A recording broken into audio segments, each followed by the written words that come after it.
Oh, gonna need some Tylenol for that one. Yeah, for sure. Maybe a couple. All right, and welcome back. Welcome to the Horror Comedy Hangout podcast. My name is Chris, the independent filmmaker. I'm Jess, the non-independent filmmaker. That's right, and we're back again, and we have another movie review. Woohoo! Right? Yes, This is yes. a good one. And as you can see with the hats, we is Christmas time. We are in Christmas time. That's right. It is Christmas time. Oh, and I have You have something? what any Santa Claus needs God. is their trusty little axe. Yeah, watch where you point that thing. Do you want to know why I have an axe and a Santa Claus hat on? Yeah, kind of. Well, you know. What are we reviewing? We're reviewing the 2025 remake of Silent Night, Deadly Night. That's right. Silent Night, Deadly Night. Glad you put that thing away. Yeah, okay. Excited because it's Christmas. My It is favorite holiday. It's favorite holiday. And then if it can combine Christmas and horror together. Yeah, that's your favorite combo. Yes, right. Which there's been quite a few of these lately over the years. Yeah. They have quite a few. So do you want to know what it's about? They definitely You know what it's about, right? All right. So you want to know about this. You already know about this, but you want to know about this film. Yes.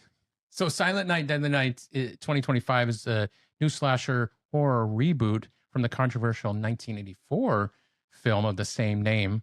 7 overall films in this whole setting. Gosh, I didn't realize 7. Yeah, it's That's a lot. So this film opens with 5-year-old Billy Chapman. Billy Chapman again. It was Billy Chapman in the first one. He witnesses his parents murdered at the hand of a man dressed as Santa Claus on Christmas Eve.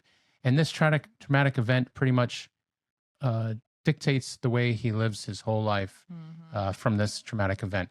So we pick up years later. Billy is now an adult. He's become a drifter, and he just kind of lands in this town, and he ends up starting work at this Christmas store where he meets Pam. She works there, and her father owns the store. They kind of start this relationship. Pam kind of learns what has been going on in the town, and what's in Billy's head, and what makes Billy tick. But she has a little temper as well. So definitely does. So they kind of go together well, don't they? Mesh very well together. So he puts on that Santa suit and starts killing people that deserve to be punished for being naughty. That's right, those naughty people. Yeah, don't be on the naughty list. It's not a good look. This has the bare bones of the original story. It really does. There is certain elements that you can pick out of this new one that happened in the first one. Yeah, it's just a little more elevated, and the relationship is a different twist on that as well. I like that it pays homage to a few things to the original. It does pay homage to a few of the things in there as well. There are some Easter eggs. So the Billy's played by Rowan Campbell, and he was in recently Halloween Ends, which took a hit because it wasn't that great of a film, but it wasn't because of him. No, he did. His acting was amazing. His acting was amazing. He really he was very interesting to watch in that. So I feel like, you might not like that film, but his performance was really well. And it's kind of that similar drifter, loner, kind of awkward kid. So it kind of fit him that it was very similar character. Now Pam's played by Ruby Modine, and she's from the Happy Death Day films, which I like a lot. So those have done very well. I don't think I've seen them. I don't think you've seen them either, but no, they've done very well. But I liked her character. She played a very good, crazy person. She did really well. And then this comes from writer-director Mike P. Nelson. Oh, such an easy name. We didn't butcher it. Yay. Yes, Mike. We that was an easy one for us. That wasn't easy. He's from Wrong Turn 2021. And then from VHS 85. So he's been in that horror space for a while. So he's been doing good. So I appreciate his work. All right. So I always like to do the fun facts at the end, but I think this one fun fact is interesting enough to do now. But before we do fun facts. I know. And if you're enjoying this content and you like our podcast, we'd love to have you subscribe to our channel. Yes. So please subscribe, like, and comment below. Yes. We love all your comments. We respond to the comments. Yes, good, bad, and ugly. Fun facts. Yes. Like I said at the top, it was a 1984's film was controversial. For back then. for back then. Yeah. And it's become a cult classic since then. But that film back then in 1984 sparked a national outrage. The original trailer showed a man in a Santa suit committing murders, and parents groups and activists protest heavily, claiming it ruined Christmas for kids. Oops. So Well, why are you having your young kids watch it in the first they place? should not be watching this film at all. But yeah, no, not recommended. But many theaters pulled the film just for a few days, and it made it such a controversial but it actually did the opposite of and that. People went and saw it. Yeah, it made people go want to see it more because now it was so controversial. And they had to know. And they had to know. Yeah. I found it very interesting that Mike, the director, said this was a dark slasher with a weird heart. It was, he called it a Hallmark movie drenched in blood. Oh, okay. I see that. Yeah, I did too. Little romance, little blood. We liked it. So we're going to talk about what worked. We have this list is quite large because we really enjoyed this movie. We did. So I think we said this one earlier. It was a great mashup of the old and the new. So it did draw a lot from if you're a fan of the first one, then you're going to see all those Easter eggs in this one, plus added on to it, because I really liked a lot of to me, it's like a little more, I hate to use the word, but a little elevated horror a little bit, because you added in a relationship. Which I don't think there was really one in the first one. No. There wasn't. So it's like between Billy and Pam, there was this great relationship, and they took a little while to get going with that, but it was it added a lot more depth to the film. Really start caring for these people, and they had great chemistry on screen. I really thought they did a great job with that as well. Yeah, I agree. I thought their chemistry was very good, and it wasn't forced or anything weird. No, absolutely not. And I felt like Rowan's character, he had such a great internal conflict. I think he played it well because also he had the voice in his head, which really sounded like Venom from the movie's Venom. Oh, yeah. It was very similar. It had that it has like Dexter Venom and all that kind of rolled into one. But I really felt like he did have that voice in his head. And kudos to him for having to talk to a voice that's in your almost head. To himself in a way. A lot of the film was him talking to the voice in his head as well. I mean, a lot of it was with Pam too, but still it was a lot of him talking to his voice in his head. It was like the guidance in his head. One thing I enjoyed about the movie was the kills. Yeah. Because which is crazy some were your typical kills. Which is crazy to hear you say that you're enjoying the kills. Yeah. Because if I'm going to go watch a horror movie, you got to spice up the kills a little bit. And I didn't close my eyes.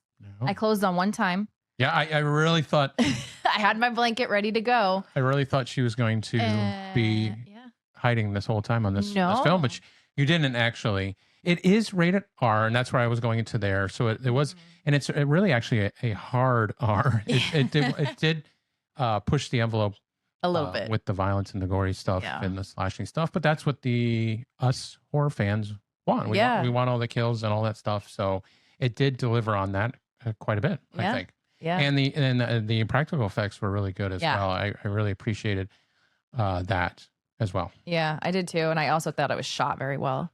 Like just it was shot well. Directing, the shooting, their acting. I mean, there's really nothing bad I can say about this movie. Very, very little. And the other thing I wanted to say too, with this film and like Terrifier and all that stuff, it's really exciting to see these films be able to get into a theater because you see a lot of films that are PG-13 or light R kind of things that are just not light over the R. Well, I did hard R, so now it's light R. But what I'm saying is like there's like it's good to see these films actually make it into the theater because people do want to see these films and they do want to go see them in the theater. And it's making this surge right now. So it's very exciting that this one was able to get a theater run. Terrifier's been able to get a theater run, that kind of thing. So kudos for that. Yeah. So and then you get into the third act, and there is a real big surprise turn of events at the end.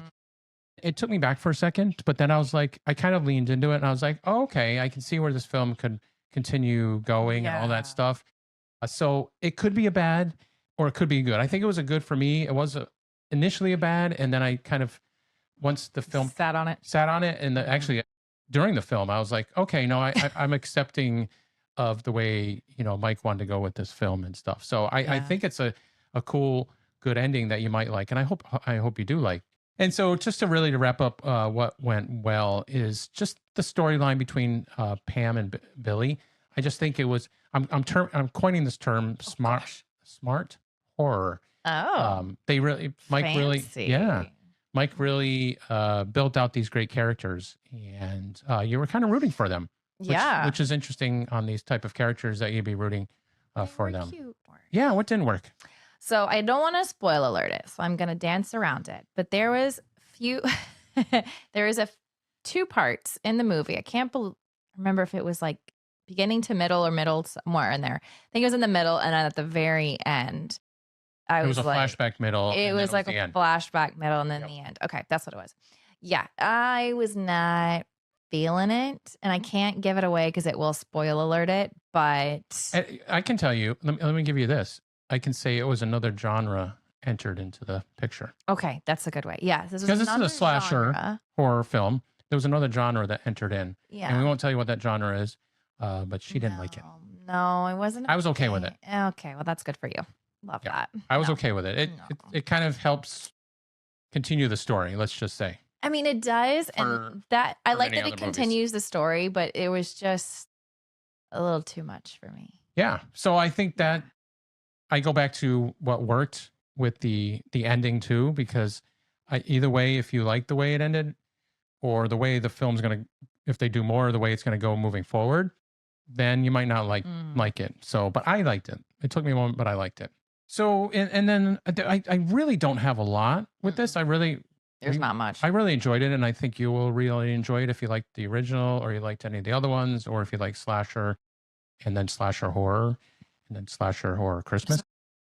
But it was a slow burn, and I think when you start getting characters and creating relationships and building that relationship, so where the audience does care about it, it's going to be a little of a slow burn. But I think maybe you could have added in a couple other action sequences, kill sequences, or something else to just keep that action up a little bit, or have something with the characters that's happening that keep it up a little bit. So, but I tell you, once you hit that midpoint, or after it's a ride all the way through to the end, we really enjoyed this, and I really was surprised that you enjoyed this a lot too. She's like walked out like, I like it. That. I was like, wow, okay, yeah. Because normally I don't walk out of the theater saying that about a lot of horrors. No. So I enjoyed that one. Please go see it in the theater. If it's still in the theater, go check it out. If it's not in the theater, go see it streaming. And one last thing, what would you recommend it? Or the Screaming Smiles. Yeah, Screaming Smiles. Ooh, I think a 4. Yeah, I think we're going to agree again on this. Oh, well, that's a shocker. I know. It is another 4 for both of us. Yay. Yes. All right. So again, if you liked this content and you liked this podcast and you've enjoyed us and our review of Silent Night, Deadly Night 2025, please like and subscribe. And comment. And comment below. And please make this comment. Which one of the Silent Night, Deadly Nights do you like? Yeah. Is it this one? Is it the original? Is it all the others? All the ones in between? Let us know. And we'll definitely write back. And thank you for joining us again. Yes. On the Horror Comedy Hangout podcast. And everybody have a Merry Christmas. Merry Christmas. Happy holidays. Happy holidays. Happy Hanukkah. Merry Christmas. Kwanzaa. All the holidays. All the holidays. Because there's a lot. I want to make sure we don't miss any. That's right. And we'll see you soon. Bye.